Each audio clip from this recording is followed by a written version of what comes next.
The Walking Dead, Episode 2, Starved for Help. After all the shenanigans in the previous episode, the gang have been held up in the motel for 3 months, but food is starting to get scarce. So Lee leads a hunting trip in the woods nearby. Come on now Lee, that's not the sort of meat we can eat. We're also introduced to a new survivor by the name of Mark. And I don't know what it is about thin specks in the end of the world, but this aesthetic just gives me panty sniffer / serial killer vibes. No in between whatsoever. We find no food, that is until we run into this walking IQ test, who's got his legs stuck in a bear trap. That's an easy hunt right there, but we do have some witnesses in the proximity. We also have walkers been attracted due to all of the screaming, so our boy Lee has to make a decision, which he makes in about 3.5 seconds. Ah, fuck's sake, don't be a pussy butt, it's only an axe to the shin. Sadly, this being the apocalypse, Lee hasn't been taking his creatine supplements. I can't get through a measly adult calf with one swing of his axe. Should we just leave him bleed out for 5? Well, that face says next swing, aim for the bloody head. In the end, it takes 5 full swings to get through his leg, and I've just realised I didn't see Lee disinfect the axe after he took down that walker earlier. I'm not torturing the guy, okay? I'm just taking my time. It's a surgical operation, chat. I guess we have another cast member for the not-so-Walking Dead. Walkers start attacking, so we've got to get out of here, which isn't great news for this kid who probably wishes he had practiced walking backwards. R.I.P. my friend, I only wish I could remember his name. Oh yeah, he's fucked. He's fucked. He's fucked. We take Op along and the new kid back to base, which doesn't impress Lily in the slightest. She's all like, you can't mutilate people and bring them into the team. We've not got enough food already as it is, like. Kenny's then like, oh Lily, don't be a prick, is it? And Kenny being my boy, Lee backs him right up, which turns out to be a bit of a shit move, as now Lee has to decide who gets to eat the last of the rations. Half an apple and a couple of Dairy Lee Lunchables, you know what, I think I'd rather fucking starve. We give Clementine some beef jerky, seeing as she sadly lost the hat her real dad gave her. I then try giving the Lunchable to Kenny, who's like, I can't fucking eat that if my kid's starving, you knobhead. And seeing as the game won't allow me to lie and manipulate my mustached friend, here you go duck, have some cheese and crackers. Do me a favour and try not to get bitten before they've digested, alright? I then give half an apple to Lily as a peace offering. Then Lee has to decide what to do with a final piece of food. I need to keep my strength up too. Look after yourself, boys. Gotta look after yourself.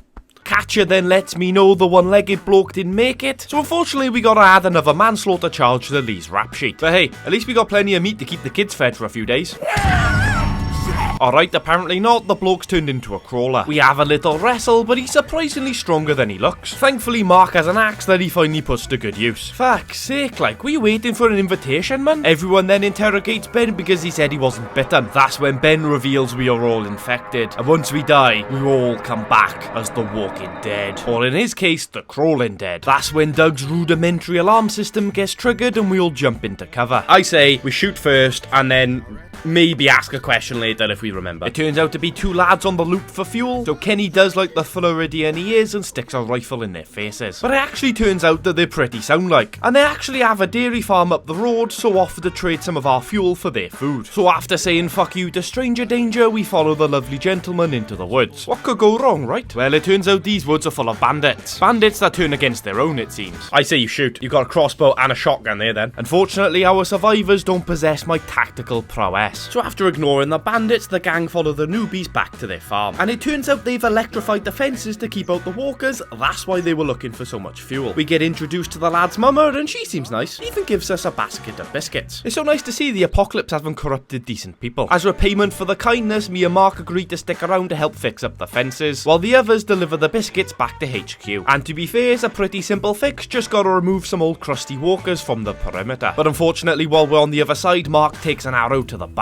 Oh my god, we're getting attacked, man. Bloody Legolas in the bloody woods. After putting the nearby tractor into gear, we use it as cover to get back to the gate, seeing as some silly sod has turned the electric fences back on. We then boot the gate open and leg it, obviously forgetting to close the bloody thing behind us. Thankfully, Legolas is thick as shit and doesn't attempt to follow us. We get back just as the rest of the gang arrive, which probably isn't the best first impression. Thankfully, Mama has first aid training or something and promises to sort Mark right out. Not like that, you dirty-minded bastards. Lee has a chat to the St. John brothers and they agree it would be best to grab the rifles and go looking for the bandits. They search deep into the woods and find the worst kind of human, litterbugs. And that eventually leads us to a camp nearby. We have a little scout about, but the camp is empty. But they can't have gone far as the fire is still smoking. So I start rummaging through all of this shit, and weirdly find a box from the St. John dairy farm. The incest brother is then like, well, we used to trade with them before they turned psycho. Alright, fair enough, makes sense to me. Although after further investigation, I also find a video camera camera. Unfortunately, the battery is dead, so we can't watch any of the Bandit vlog channel. But Lee chooses to hold on to it for later. Lee also finds Clementine's hat in the tent, but before he has chance to react, we get jumped by some crazy bitch with a crossbow. Lee's like, oh bitch, where did you get this hat from? But before she has chance to answer, Danny pulls the dirtiest of hard scopes. What a bastard. You chose not to shoot Jolene. Yeah, because I was investigating. I was being a detective. Lee isn't best pleased with what's happened, but unless he brought a serious triage kit and some paracetamol, there's fuck all he can do. So we head back to the farm and Lee speaks to Mama, who tells us Catcher and the kids are in the barn looking at one of the cows. But nobody seems to give a shit how bloody Mark is doing. While in the barn, Lee has a little catch up with the gang before he has a little look around. And there seems to be an awful lot of empty stalls considering there's only one cow. Is it a bit suspicious, or has the end of the world corrupted my mind? Well, I'll tell you what is suspicious, the locked door at the back of the barn. And big lad Kenny agrees with me. We decide we need to find our way behind this door, but we can't make a move with a less incestual brother meters away. Kenny's like, you know how to pick a lock, right? And Lee's like, the fuck, bro? Why would you think that? That feels racial. God damn it, Kenny. Gone down in my estimations, my friend. Seeing as neither of us know how to pick a lock, we're gonna need a screwdriver to take off the fixings. But we're also gonna have to distract this knobhead. Lee, being the genius he is, instantly comes up with a plan. But first I remember I've still got Clementine's hat, and it's probably best that I give it back to her. Lee then heads outside to initiate part 1 of our cunning plan. Nice of Kenny to be working hard, by the way. Outside, Lee spots Larry flirting with Mama, which makes me physically sick to think about. To think that poor sweet old woman having to deal with that old crusty fat bloke makes you shudder. Having already scoped out the place earlier, we know exactly where we can find some tools. The toolbox is usually a good start, and thankfully it's a multi-tool. That means I got everything I need to start fiddling with this bloke's generator. Always remember, lefty-loosey, righty-tighty. Lee completely removes the belt running the generator, which isn't suspicious in the slightest. You'd think he'd at least break it and not remove it entirely. With the electricity off, that draws out Andy. Meanwhile, Lee chills out in the least sus way imaginable. Lee can then sneak past him back into the barn. Don't mind me, not up to anything suspicious. But typically, just as I'm about to get down to business, everyone gets called for dinner. So I probably didn't even need to trash that dude's generator. My bad. Kenny's like, you crack on, Lee, I'll tell him you got the shits or something. Lee's like, nice one, but lefty-loosey, righty-tighty. And after doing that 4 times, we can swing open the doors and have a peek inside. Power tools, wash station, and bear traps all drenched with blood. Well, I guess that explains why there's only one cow. They've simply eaten the others. And to think I was going to accuse this family of nefarious activities. Andy catches me in the act, and my instinct is to simply lie to him. Oh yeah, sorry, but I just walked in here and it was wide open. Andy's then like, yeah, that makes perfect sense, let's go eat. We head back into the house and everyone sat around the dinner table waiting to be served. But before he sits down, Lee is like, do you mind if I quickly whack out a quick shite to make some room? Aye, go on son, the bathroom's just in the hallway. But Lee has some nervous bowels and decides to use the bathroom upstairs. But hey, this orange cable's rather suspicious. Let's follow it. It leads into a cupboard and through the wall on the other side. You can probably work out exactly where this is going. They have a secret room. I bet this is where the brothers hide all of their adult content from their mother. Well, given the apocalypse, it's been a while, so let's have a cheeky little look. Wait, hang on a sec. Is that Mark? He forgotten about him. What are you sleeping on the floor for? Oh my fucking god, he's got no legs. Lee is like, Mark, what the fuck happened, bud? That arrow really shouldn't have required amputation. The tension builds and the only thing he can mutter is 3 horrifying words. Don't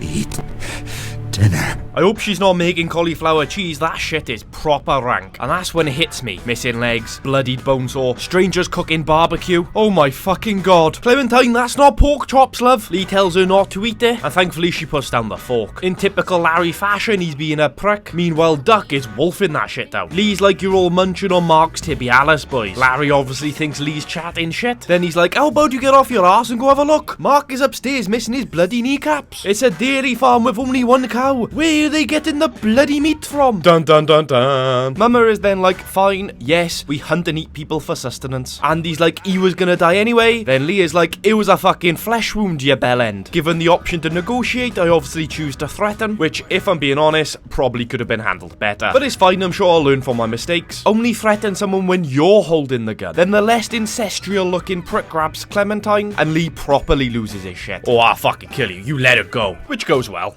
Oh my god, I got knocked the fuck out. Lee awakens in a storage cupboard with Clementine, Kenny, Lily, and the prick himself, Larry, who obviously finds an excuse to blame Lee. Thankfully, Kenny's our ride or die and backs us right up. An argument inevitably breaks out, which might distress Larry out a little bit too much. Oh, he's dead! Yeah! Kenny is then like, if he's dead, you know what we gotta do. Lily is then like, shut the fuck up, you pricks, I'll bring him back to life. And it's fair to say, Lee and Kenny both disagree with that statement. Oh, Jesus, what's he got there? Is that brick? prick. Well, whatever it was certainly fucking heavy. R.I.P. Larry, I guess. Aguero! Correct, bitch. Oh shit, sorry Clementine, I forgot you even here, love. She's like, was he definitely dead? And Lee's like, doesn't matter, the bloke was a prick. Anyway, while Lily grieves, I take out the aircon unit, then send Clementine through the hole as I'm parent of the year.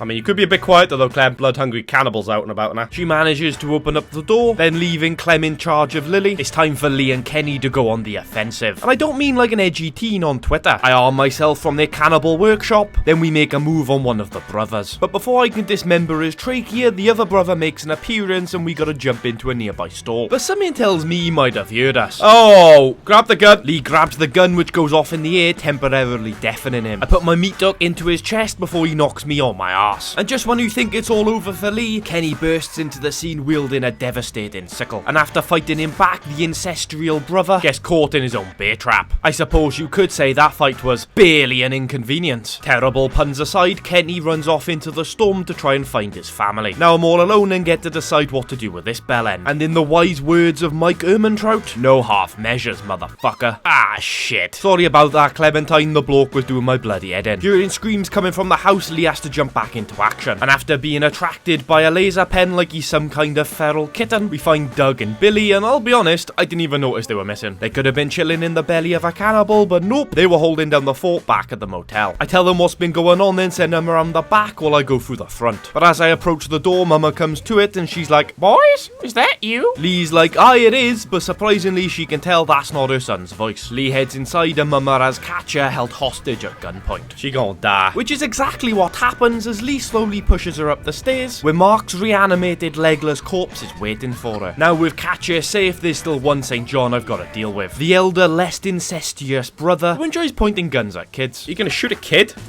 Oh, bloody hell, Kenny. Kenny. With Kenny immobilized, Lee tries to calm down the situation, which is where Dougie Boy comes in clutch with his laser pointer, blinding the fucker enough for Lee to twat the bloke. Fight him. Yes.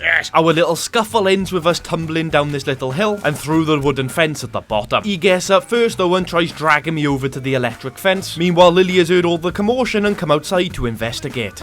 Shoot him! Please, Lily! I did technically kill your daddy. Lily does precisely fuck all, but that's alright, because our boy Lee is a badass. He then proceeds to beat the living shit out of him. Knock out all of his teeth. Won't be eating any meat then, will he? Surprisingly, I stop short of killing him, then tell him his mother and brother are dead, before walking away all cinematic-like. Beard Andy's life. Look at that, I'm a good guy. The Jenny then conks out, Walker's burst through the fences, and I leave him to be disemboweled. Frankly, it would have been kinder to bludgeon him to death with my fists. We leave the farm behind us, then come across an abandoned car with all the lights still on. But there doesn't seem to be any sign of life, and the back is seriously loaded with supplies. Ah well, finders keepers, losers weepers. Whose ever these supplies were are probably long dead. I'm sure there can be no repercussions from this decision. Now we can head back to the motel with our bellies soon to be filled. Thank you very much for watching. Don't forget to leave a like and subscribe. If you want to see an episode 3, please let me know in the comment section.